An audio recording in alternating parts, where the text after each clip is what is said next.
Hello, everyone, and welcome to this latest live episode of VOX VOMITUS.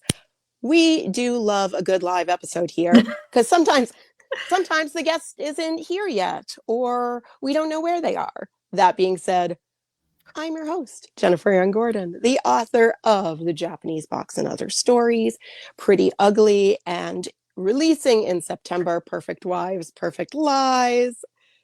Joining me today, as always, is our Vox Vomits vixen, Allison Martine, author of the Bourbon books. Oh my goodness, I love this. All right. Oh, hello. Surprise! I know. I saw Allison. I saw your face, and I'm like, is he going to show up as I'm like just blabbing before I take out my mannequin arm? We came prepared. We came with props. Nice. I have Nice. weapons. I mean, snacks. Nice. Snacks are props. So. Welcome to this live episode of VOX VOMITUS. Again, Jennifer, Allison, joining us just now in a very dramatic entrance is, I would say, one of the guests that Allison and I have been hoping to have on our show for 5 years, Stephen Graham Jones. He's here to talk about himself, obviously, and the re-release of Night of the Mannequins, which I listened to on audio. And it's why I'm holding up a mannequin arm as my She is so excited to be able to use that on purpose, other than just having it in her house. Do you just have the arm, or do you have the whole mannequin? I have the whole mannequin, but I couldn't. I wrote a story about her a few years ago, Stephen, and it freaked me out so bad that I took her apart, and her pieces are just now not together because I just can't deal with that anymore. But her arm is here. Her arm is very benevolent. Her name is Inez. So Stephen, welcome to VOX VOMITUS. I'm assuming all of our viewers know who you are, but for those who don't, can you tell them a little bit about you? And I know you're here for Night of the Mannequins, but we're just super fans. Fangirls. So we're just going to be talking to you, the man, the myth, the creator. So tell us about you. We all have 3 names. That's pretty cool. I like that. Yeah. Oh, you got that. We're ready. Nice. We're ready. I'm like, I've got a chainsaw pin, an arm. Yeah, those chainsaw pins went fast. I don't know where you can get those anymore. That's good. I don't know, but if you find one, tell me, because I went looking for everything, and I'm like, why is there no merch? I demand more merch. Yeah. There are some there's some cool Jay Daniels pins. But they're anyways, I'm introducing myself. Oh yeah. Or just talk about Jade, and we're like, no, don't focus. Yeah. I'm Stephen Graham Jones. I write horror novels, horror stories, horror stuff. I wrote other stuff too, but mostly horror. My voice is going. It's been a day of talking, so it's only noon, and already I'm losing my voice. So I got hours yet to go. But I've probably been 40 books out. I do comic books, short stories, novels. Let's see. I've done Hollywood stuff. What else about me? I live in Colorado, Boulder, Colorado. I was born and raised in West Texas, and I've spent some time in Rockwall, where Night of the Mannequins is set. So I will say, I said this very briefly. I listened to Night of the Mannequins, so hence I can't lift up that book and show it. Is it good? I never listened to it. Is it a good audiobook? It is? Yes. So I'm going to say this, Stephen. I listened to, and I'm pretty sure Allison's the same way, I have listened to all of your books on audio, even though I buy them all as just to like hold in my arms. Oh, and they look like a special Buffalo Hunter. Did it have special page edges? Yeah. It was a special. Yeah. It wasn't. So I bought several versions of this book because I kept forgetting that I ordered a special version, and I ordered like regular versions from I think everywhere else, and then I was giving them as gifts because it's a very important book. Thank you. Thank you. But I was going to say, I listened to your audiobooks because I think, there's just like something so visceral about your writing that really translates. Thank you. But I think my favorite part, and I said this to Allison yesterday, my favorite part, and Allison's favorite part too, about your audiobooks is listening to your forewords or afterwards. Oh, thank you. Because we just love hearing you talk about the why behind the book. Well, thank you. Thank you. Yeah, they let me read the dedication sometimes, which is kind of neat. I first started doing that with Only Good Indians back in 2020. And I asked them if they could, and they said, "Why not? Nobody's ever asked that before." And so because it was a pandemic, you know, we didn't have like I couldn't go to the studio. So what I did was they said go to your basement and put 3 thick blankets over you, and talking to your phone and read into your phone. So I had to figure out how to light my pages up so I could read. It was all complicated. Now I love this even more because the visual of you in the basement. He's got the blanket. Yeah, he's doing this. He's like, I am ready to go. Yeah. I'm a professional now. Exactly. And also that Only Good Indians was the first time I got to like go a little bit long with my acknowledgments. I'd gone sort of long before, not as long as Good Indians. And the reason I was able to do that was when I got to that part of the book, I asked my editor, Joe Monty, I said, hey, how long can I go for my acknowledgments? And he said, 1 paragraph. And so I sat down and I had more than 1 paragraph in my head, you know, and I thought, you know, as long as I don't hit a carriage return, I can keep going. And so I just kept going. I feel like Angel Down by Daniel Krauss has shown us that a paragraph can be anything you want it to be. So Night of the Mannequins, it is being re-released. This is why you're here. Talk to us about why did you do this to us? Why did you make me even more scared of the mannequin that's in my house than I already was? You know, I didn't really have the story in my head even a little bit. I had written Mapping the Interior for Ellen Datlow for Tor.com in 2017. And then not long after that, probably must have been 2018. She probably about it must have been 2018. She called me up and said, hey, why don't you do another novella? That first one did pretty well. I said, sure. I got 4 days because mapping took me 4 days, you know? And so I sat down and 4 days. I hate hearing that, but I like the neurotic writer in me who's like every word is like pulling an organ out. Hates to hear that, but the artist in me loves it. So yeah, it was fun. I even had time to keep a log of writing Mapping the Interior. It's called Mapping the Interior of Mapping the Interior. It's somewhere on my site. Yeah, but I love it. Yeah, but for that one and for Night of the Mannequins, I had the title before I had the story. And so Mapping the Interior, I had the title, and I thought, well, we need some kid to be locked in a house with a ghost, basically, because we're going to map the inside of the house. And so I had to come up with some story for that. And then with Night of the Mannequins, that title just popped in my head, and I thought, all right, I can do Night of the Living Dead, but with mannequins. But then when that first line showed up with Sawyer talking about, you know, all my friends are dead and everything, I realized that this is a novel about why. It's not a novel about there's people trying to reach in through the window, you know? And so it became a totally different novel when I was planning. And I guess it took me probably 3 or 4 weeks to write, but if I'm honest, it probably took me like 5 months to write, maybe 4 months to write, because I sat down to write Night of the Mannequins, and I looked up, and it wasn't 4 days later, it was 4 weeks later, and I'd written Babysitter Lives, and I thought, well, that's not a novella. Yeah. Look at me, so then, yeah. And so then I pull up every book you mention. So I closed that file, and I thought, all right, novella time. And so then I sat down, and 4 weeks later I had Killer on the Road. And that was another mess up, you know? That was another. Luckily, this is a good prop switch. You're like, it is. Yeah. I mean, it was a mess up in the sense that I was trying to write Night of the Mannequins, and it kept coming out as different stories. And then I thought, all right, I'm going to stop at 115 pages no matter what. And so I did that, and it was a pretty good little novella. But accidentally, another line occurred to me that would make it open up into a novel. And I called my agent and I said, hey, I've written this thing for Datlow. You want me to give it to her, or do you want me to turn it into a novel? And she didn't even skip a beat. She said, go ahead and turn it into a novel. Those are easier to sell. So I did, and that's Only Good Indians, you know? And so then after those 3 months of writing novels, then I finally wrote Night of the Mannequins, and I was quite happy that I remembered how to write a novella. And was Ellen? Did Ellen ever say? Yeah, like what took you so long? Did Ellen ever say, "What are you doing?" And you're like, "Hold on." No, I think she. The manuscripts. Yeah, usually when people ask for a novella, they'll give you like 6 months or a year, which is enough time to write like 6 or 12 novellas. So I was well before any deadline. Anyways. So she doesn't know that you were going all extracurricular on her. Yeah. She trusts me to always. I've so far in my publishing career, I've never yet missed a deadline. So one time I thought I missed a deadline for a story that I had forgot that I had committed to, and I emailed the editor in emergency. I'm like, I'm so sorry, I missed this.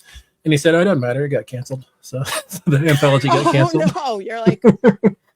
So that's like really good, like book magic. You are probably like one of the most prolific writers. I'm astounded by the amount of work that you put out, and it's not throwaway stuff. Like you are literally ripping our souls out with repeatedly with every book and every character. Do you have, and this is like asking a parent, I think, I'm not a parent, like if you have a favorite kid, like do you have a favorite character? A favorite character? Yeah, that's probably Jade. It's probably Jade. Yeah, Jade Daniels. We're gonna say it's either Jade or Tolly. Yeah. I mean, because those are my two favorites. Yeah, Tolly is the one I feel closest to, but Jade is my favorite because Jade will put herself between any bad thing and her friends, you know? That just makes me want to cry.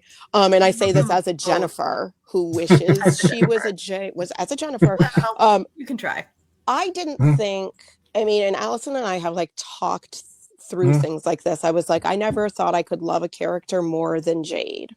And then I read I Was a Teenage Slasher. And then I read Tolly. Yeah. And so Allison, when we found out you were coming on the show, like a week ago, like a little over a week ago, she was like, okay, what do I read next? Because she hadn't read. Right. So I was finishing up Buffalo Hunter.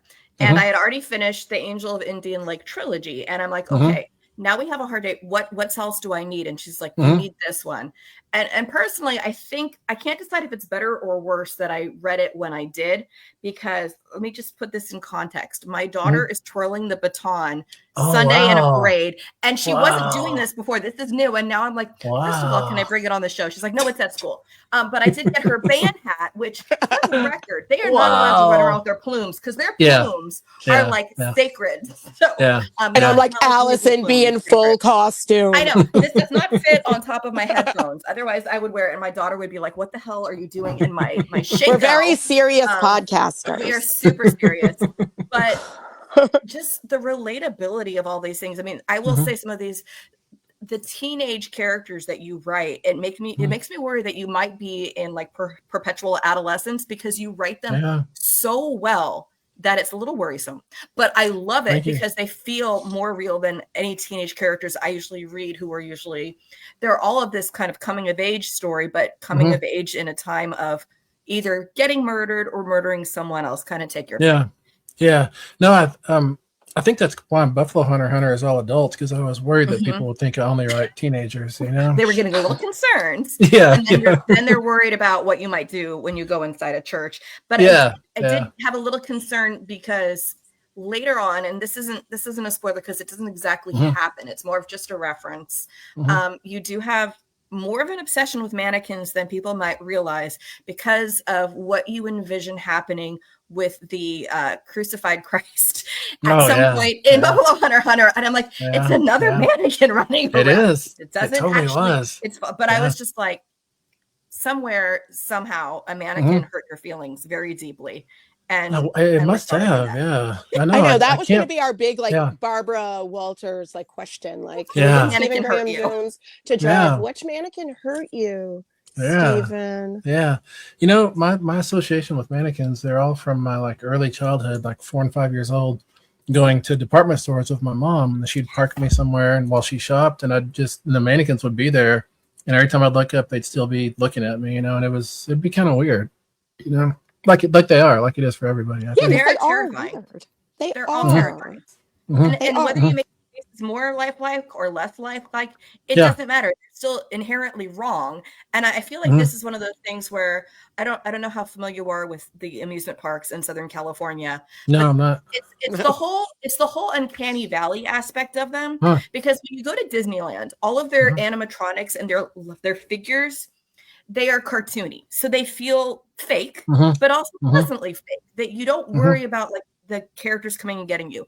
Go across the street to Buena Park's Knott's Berry Farm, and you will find terrifying mannequins that are like, yeah, they're all coming to murder you. And then I find out that when they do Knott's Scary Farm, that is what they're trying to do. So like they put a body in the saw ride when they're doing the log ride, and instead of it being a body, instead of it being a log there, it's people sawing a body. I'm like, I'm already picturing that. You didn't have to make it worse. So that's cool. I love you're inspiring Stephen right now. He's like, I'm gonna go to road trip down to SoCal, ride all the roller coasters, and then make them all just awful. For sure. Well, you know, I just wrote it just like 3 weeks ago. I wrote my first mannequin story since Night of the Mannequins, I think. Yeah. Oh, can you more tease mannequins? More mannequins. Can you tease something about this? It's a story in three parts. Let me think. It's probably, I want to say it's probably, I don't know, 6,000 words, 5,000 words.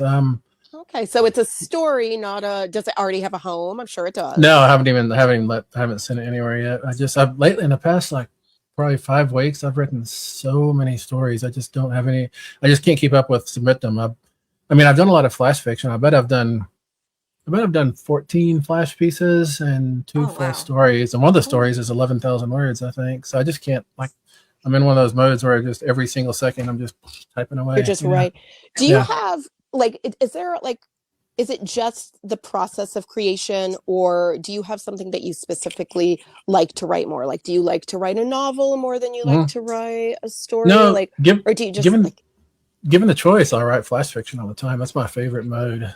If I can stay under 1,000 words, that's my dream, because every one of those flash fictions is wildly different from the last one. And they all, to fit in that short space, have to do all these contortions and weirdnesses to deliver themselves and get the world and the universe and the feelings and the people on the page. And I just love that degree of difficulty, I think it is. It's so hard to make a flash fiction work. And also, when a flash fiction doesn't work, you really can't diagnose what's wrong with it. You just throw it away. You just throw it away. No. Yeah. Yeah. So I write a lot of flash, but I write a lot of flash creative nonfiction. Yeah. So horror memoir. And I've tried, because my life has been bad. But I've been trying to do flash fiction, and it is easier to write a novel. It is. I agree. I totally agree. I used to be in a writing group where we were doing flash fiction, and we were doing microfiction Mondays. And you have to be so ruthless with pulling out words that are unnecessary and just get down to the heart of it. And it is incredibly hard. So if that's your comfort zone, that's just amazing, because I don't know anybody who says, oh, flash is my comfort zone, except for you. No, it totally is. I mean, it's hard to make a career or a living doing flash fiction. That's the only bad thing, because people consider it like poetry, and exactly. That's not They're bad. like, we will pay you $10 for this, and you're like, oh, I will take that $10 because I'm a writer. Right. I would love that $10. You know how many I have to do in order to pay rent? Yeah, if you're doing $10 a story. It's exactly. That's a lot. You have to write lot 4 of stories. flash fictions to get a pizza. Yeah, and I totally fries. Agree. I totally agree, and that doesn't. But you need the pizza and fries to recover your soul, because it hurts so much, And then you're just breaking even. You're like, I haven't gone ahead of here. I'm just back to neutral. Exactly. Well, one of the questions I wanted to ask, and it was funny because my daughter is like, "What are you going to ask him today?" And I'm just going like. And then Allison burst into tears. I'm just going to stare at him for a while and go, I don't understand how you do all this. But I was thinking about it, and I wanted to know, what role does the idea of ritual versus predestination? And I swear this is not a theology question, but I realized so many of your characters are in this world of predestination, or I'm going, are you secretly Presbyterian with your Presbyterian predestination choices? Because so many of them are like, this is the framework I have to work in, and these are the rules, these are the rituals I have to go through to get to it. And whether they embrace them or think someone else should embrace them. I mean, one of the things we all love about Jay Daniels is she's like, that's the final girl, she's the final girl, that's gonna be that's perfect final girl, and never wanting to say, hi, I'm the final girl. Yeah. And then you get Tolly Driver, who's like, crap, I'm the slasher. And these things that happen, and you feel this sense of he has no power here, and you love him and you go, but there has to be power and predestination. Sorry, Tali, you're a slasher. Where did that idea come from? Because I feel like that's one of the things that it's really not about the violence involved, but our choices and free will versus being locked into just these regulations that life is pushing you through. Is that something that you've struggled with in your own life, and so you write it out, or is it just like the genre puts them there? Because it's very much like genre specific with Jade.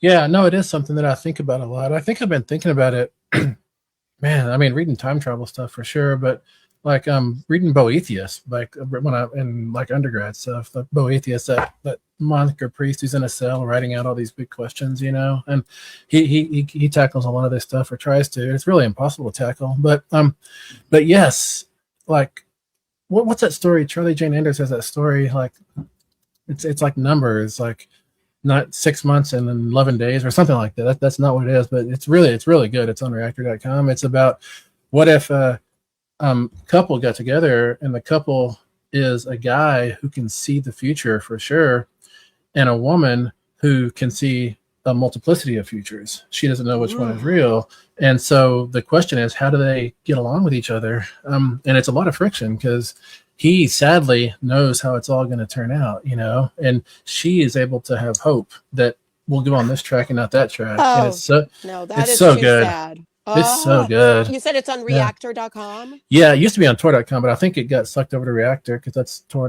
now. Yeah, it's super good. I wish I could remember the numbers of it, but it's Charlie Jane Anders. It's super good. But yes, I think about that stuff, and I think like in my novels, what happens is the character gets on a track and they can't get off that track, and so that's like watered down predestination, you know, and then they have all like in Mapping the Interior or with Sawyer also, they have all these like I don't know, rationalizations or rituals or mechanisms. Sawyer absolutely is all doing these rationalizations. I'm actually saving people. I mean, exactly. Saving people. I have to, but I'm saving. I mean, I'm actually doing a good thing, and you're like, what? Yeah, but but you're right. But so many of my characters, like that's probably. Like people have asked me, like in my novels, things tend to work in cycles, and they do. I think it's from, I've been doing that since my very first novel. But I think I also do this thing about like what you talked about, where a character gets on a track and fight as they will, they can't get off, so they've got to process through it to the bitter end, whether it's good or bad. Yeah. It's the only way out is through. Like every time. You can't get off the track. But those tracks are the genre conventions. Like it's like they're in the cabin in the woods basement, and they're like this, and they pick up this, and they're locked into that set of conventions, and they can't, you can't bust out. I feel like that is one of the most wonderful things about your writing is that, as horror fans, as horror writers, we do, and especially you respect the tropes, you respect the genre to the point that it is, in Jade's case, a religion. You kind of, and I love that. I love the meta-ness. I love everything. And then you get to like Buffalo Hunter. I know we're running out of time, so I just needed to I needed to talk about this. Where this, before we went live, Allison and I were talking about this book, and we both said this should be taught in schools. It should be a textbook. It should be a textbook. It has, Allison can say it because she read it more recently than I did, my favorite quote from a book that I was like, I want this tattooed on my body. It's the America's Worst Nightmare is an Indian that can't die. And when I heard that, I sat on the floor of my bathroom. I remember because I was doing my makeup for something and I'm listening to this. I'm like, oh, curling my eyelashes. And then that line came on and I was like, hold on. I'm done. So tell us in like very briefly, because we're running out of time. I'm like, very briefly, as much as you can. Like, where did this book come? Like, obviously we know where this book came from, but like, why did it come now and in this amazing, beautiful form? The reason it came now, I could have done Buffalo Hunter back in 2021, but that would have been right on the heels of The Only Good Indians. And I was really afraid that if I did those books right by each other, that would like paint me into a corner where that's the only kind of book the market would let me do anymore. And so I had to pivot really hard from Only Good Indians to go into Indian Lake trilogy, to go a completely different direction, which sounds like a stupid thing to do career wise, because it's like, oh, I got a lot of readers. Let me say bye to them and go somewhere they don't want to go. Oh no, we all went willingly. No, we all went. We're like, okay. That's the order I read them. Yeah, Only Good Indians was the one I read first, followed by Night of the Mannequins, and those were quite different. So but I felt like that just it showed the breadth. Well, thank you. I think it also does avoid getting stereotyped as, oh, you are making Indians the bad guys. Yeah. I can see you wouldn't want to be setting that as like, well, that's how I'm going to write down. People expect that. Yeah, for sure. And I guess it's because I want to write a lot of books, but in order to keep writing a lot of books, I have to figure out a way to give myself license to go all over the shelf, and so and so I stayed in slasher land for, Night of the Mannequins, Indian Lake trilogy. I was a teenage slasher. Killer on the Road has slasher characteristics, anyways, even if it's not a pure slasher. And so then I felt like I could finally come back to Browning to do Buffalo Hunter. As for where it comes from, of course, I've always known what was attempted against the buffalo, and I knew about the Marias Massacre, but I had this image in my head, which I had no place for. It was an old-timey preacher in a black robe giving a sermon on a Sunday. He finishes at the pulpit, his congregation files out, and there's one stranger in back wearing a black robe himself, and it's an Indian dude. I didn't know he was Blackfeet at the time. I should have, because all my characters are Blackfeet. But anyways, I didn't know who he was. You're like, I wonder who that is. What could that possibly be? Yeah, it's like I have to put on blinders to get into things, But and so then I thought, oh, it's going to be they're going to have a series of discussions. I could tell that, this wasn't going to be all done in a single afternoon. They're going to do this over and over, in which case there needed to be some tension outside the church. And that's where the skinned people out on the prairie came from. And thanks for that visual, by the way. That's been like real fun to sleep with at night. Yeah. And then sincerely, thank you. I sat down to write it, and I thought, all right, let's jump into this preacher's voice in his head. I didn't know it was going to be epistolary at that moment either. But then Etsy came on, and she started talking, and I realized that quickly that she wasn't just an on-ramp to get to the novel. She was the context, the wrapper. She was the way the present deals with the past, and so I had to give tension to her part, which is the tenure thing, which wraps up at the end finally. And it was super, super fun. And there was a lot of research that I should have done, but I just called on friends who had already done all the research, because I don't like doing research. That's the way to do it. Yeah, they already did it for you. You don't have to reinvent the wheel there. And I will say, like, I loved Etsy's story just as much. And thank you. As disturbing as a lot of the imagery is throughout, and intentionally so, I think the most disturbing image, and I won't give away what it is, but you probably know, is something that happens with her later. There's an image, and I'm like, that may be the most unsettling thing in this, because it's even beyond the context of, we know of the violence, and it's you almost get desensitized to a certain kind of violence, and then you see something else. I'm like, and now I'm never sleeping again. Thanks a lot. Yeah. And I feel, yay! And I feel like on that note, I'm never sleeping again. Is why we love you, Stephen Graham Jones. Yes. We know you have a day of talking to a million people. Thank you for being. Save your pipes. You have like 2 minutes probably before your next interview to have some like tea.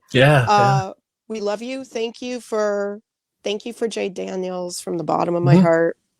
Well, man, she wouldn't. Thank you. Changed my life. They wouldn't be alive if people weren't reading them, So thank you all. And I need a weasel plume plush. If those exist, someone send me a link. Yeah. I've seen people with white buffalo plushes. Weasel plumes. Yeah. I want one. Yeah. All right. There's t-shirts, and there's this. Have y'all seen the t-shirts look like that? No, I need that. Okay, I just need to. I've been looking around, and I think I need different search terms to find. Just go to. I think there's a lot of clones, but Threads of Dread is the place. A guy named Greg Green does them. I'm writing that down. Threads of Dread. He's got lots of Jay Daniels merch too. I don't make any money from it, but he does it because he loves some books. Money from it. Nah, I'm happy. It'd be weird if I made money for it. It'd be weird for me to push it around. It around like buy my t-shirts. Then all of a sudden you're like a snake oil salesman. Stephen Graham Jones, we love you. Just like showing off what little merch I have. Thank you. Please come back again when one of your many books comes. More mannequins. More mannequins, please. I will bring out another part of my haunted mannequin Inez. All right. I know, Thank but you. everyone's like, no, thank you. We love you. Everybody who's watching this live or on the replay, we have our eggnog extravaganza next week, 5 years. Join us then next Oh, boy. Wednesday. We love you, Stephen Graham Jones. Goodbye, Thank you. everyone. There you go. Thank you.